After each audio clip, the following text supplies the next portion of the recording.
It is match day Wednesday, and Austin FC are taking on Vancouver Whitecaps for the sixth time in club history. The last time both teams played against each other happened around on April, in which Austin FC and Vancouver Whitecaps shared the same point in a 0-0 draw. And also, this meant that Austin FC went on a 4-game stretch with no goals, but that was broken towards the end of April. But what exactly is Vancouver Whitecaps to Austin FC? Are they an easy or a threat to the Verde and Black? Well, currently, Vancouver Whitecaps sits 9th place in the Western Conference with 6 wins, 7 draws, and 7 losses with 25 points. In the last 5 games for the Whitecaps, it's been kind of decent for them with 1 win, 2 draws, and 2 losses. The last game they played was about last week, in which they got a last-minute loss to Seattle Sounders in a 3-2 loss. But the last time Vancouver Whitecaps got a win was when they beat LAFC on the road in a 3-2 score. But for Austin FC, we've been having a good stretch, good run on the road with 1 win and 1 draw, with the recent win was beating Minnesota United in a 4-1 score, meaning that Austin FC sits 5th place with 29 points. But remember, this is the Western Conference. This season it's been a tight conference because at the moment, like I said, Vancouver sits 9th with 25 and Austin FC with 29. So it's a 4-point gap between these two teams. So for Austin FC, don't take the foot off the gas pedal and take this team serious, because whenever we go to Canada against Vancouver, we don't win. It's never a pretty thing.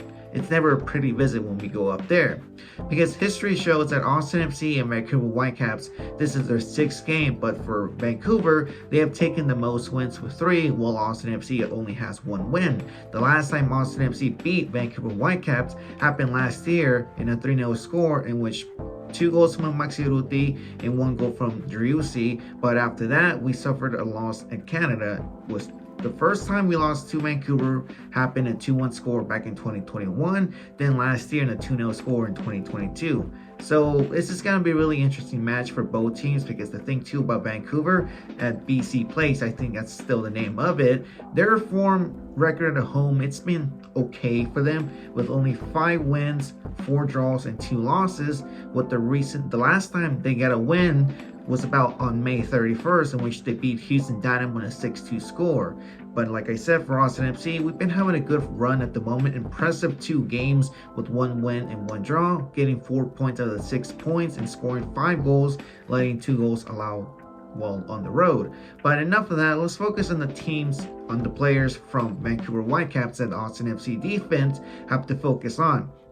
Currently, Vancouver Whitecaps have scored 32 goals. 2 of their players are someone like they've scored 12 of those 32 goals for Vancouver, but they have a goal contribution of 19, 12 goals and 7 assists. First, it's Brian White. He leads the team with 7 goals, 2 assists in 18 games. Alongside with Brian White, it's midfield player Ryan Gauld, who has 5 goals, 5 assists in 18 games. So remember what I said? Both have a contribution. Both combined 12 goals out of the 32 from Vancouver Whitecaps. Round that up, or you do the estimate, it is 37.5 or 38% of the goals they have done with 7 assists. So goal attribution of 19. So who exactly does Austin FC need to put out for this attack duo of Vancouver?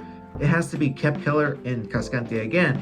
Even though Kep Keller had a shaky start against Minnesota United in those first 30 minutes, I think Keller has to improve again against Vancouver alongside with Julio Cascante, because Julio Cascante needs to step up and be the better leader, a role model for Kep Keller if he wants to be a better center back player in the future. Because again, Alex Ring, no word about him yet, still out with a growing injury. Fullbacks has to be both, Nick Lim on the right side and John Gallagher on the left side. Danny Pereira isn't going to be playing, so there's probably who's going to replace him might be Joja Valencia, because Owen Wolf is going to start, and so Faine Sheffield might not start because maybe he's still recovering from his ankle, injury or ankle problem. Now for Austin FC's offense, it might be time to rotate against this match versus Vancouver Whitecaps. I think put Finley on the bench this time and start Emiliano Rigoni. Maybe it's not a good call, but at this point we gotta rest our players for the game on Saturday against Sporting Kansas City. So I'll say start Rigoni over Ethan Finley. Finley did provide an assist to Driussi's second goal against Minnesota United, but it's never hurt to rest them. On the left side, start Diego Fagundes. And the number 9, I think we may have to start Gyasi Zardes again, because again, he's got my respect, my trust, and my confidence over Maxi Urruti. I mean, Maxi Urruti did okay when he came on the bench against Minnesota, but I think at this point, the guy who scored 4 goals in the last 6 games with Austin FC, he has the green light to start, and that's Zardes. Driussi obviously has to start, being the number 10, alongside with Gyasi Zardes. Now for Vancouver Whitecaps defense, it's kind of okay-ish. They have allowed 29 goals this season, but like I said, they have a good record at home with 5 wins, 4 draws, and 2 losses.